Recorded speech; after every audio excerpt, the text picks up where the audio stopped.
புழல் சிறையில் சவுக்கு சங்கர் சித்திரவதை செய்யப்படுகிறார். அவர் உடல்நிலை மோசமடைந்துள்ளது.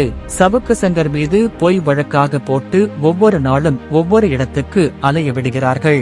அவர் சுகர் பேஷண்ட் என்ற போதும் மருந்துகள் கொடுப்பதில்லை என அவரது வக்கீல் குற்றம் சாட்டியுள்ளார். கரூர் காந்தி கிராமத்தை சேர்ந்த கிருஷ்ணன், வயது 43 என்பவர் கரூர் டவுன் போலீஸ் நிலையத்தில் புகார் ஒன்றை அளித்தார். அந்த புகாரில் கடந்த ஒரு ஆண்டுக்கு முன்பு சென்னையை சேர்ந்த விக்னேஷ் என்பவர் எனக்கு அறிமுகம் ஆனார். அப்போது அவர் என்னிடம் ஆன்லைனில் முதலீடு செய்வது பற்றியும் இதன் மூலம் அதிகமாக லாபம் பெறலாம் என்று ஆசை வார்த்தை கூறி 7 லட்சம் பெற்று பின்னர் மோசடி செய்துவிட்டார் என்று கூறியிருந்தார். இதன் பேரில் விசாரணை நடத்திய போலீசார் விக்னேஷை கைது செய்தனர். அவரிடம் நடத்திய விசாரணையில் சவுக்கு சங்கரின் இணையதளத்தில்தான் விக்னேஷ் வேலை செய்து வந்ததாகவும் கிருஷ்ணனிடம் வாங்கிய பணத்தை சவுக்கு சங்கரிடம்தான் கொடுத்ததாகவும் கூறப்படுகிறது.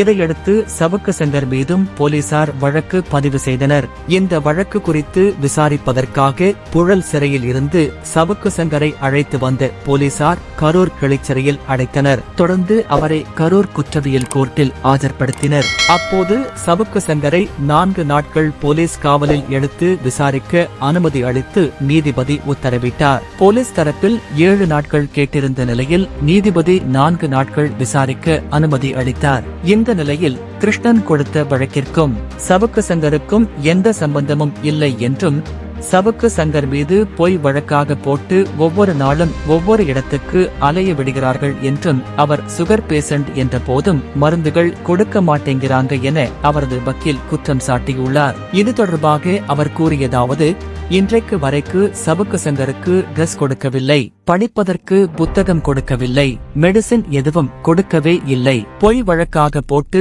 ஒவ்வொரு நாளும் ஒவ்வொரு இடத்துக்கு அலைய விடுகிறார்கள். இன்றைக்கு 7 நாட்கள் கஸ்டடி கேட்டிருந்தார்கள்.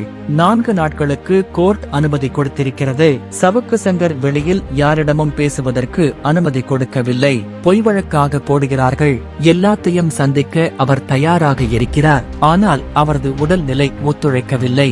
சுகர் இருக்கிறது, எந்தவித ட்ரீட்மெண்ட்டும் கொடுக்கவில்லை, மருந்துகளும் கொடுக்கவில்லை. இதனால் ரொம்ப வீக்காக இருக்கிறார். ரொம்ப மன அழுத்தத்தில் வருத்தத்தில் இருக்கிறார். இந்த வழக்குக்கும் அவருக்கும் எந்த சம்பந்தமும் இல்லை. புழல் சிறையில் சவுக்கு சங்கர் மிகவும் சித்திரவதை செய்யப்பட்டு இருக்கிறார். அவருக்கு கையில் கட்டு போட்டிருக்கிறது எல்லாருக்கும் தெரியும். அந்த கை வேங்கி இருக்கிறது. அந்த கட்டை அவிழ்ப்பதற்கு கூட ஜெயிலில் உள்ள மருத்துவமனைக்கு அழைத்து செல்லவில்லை.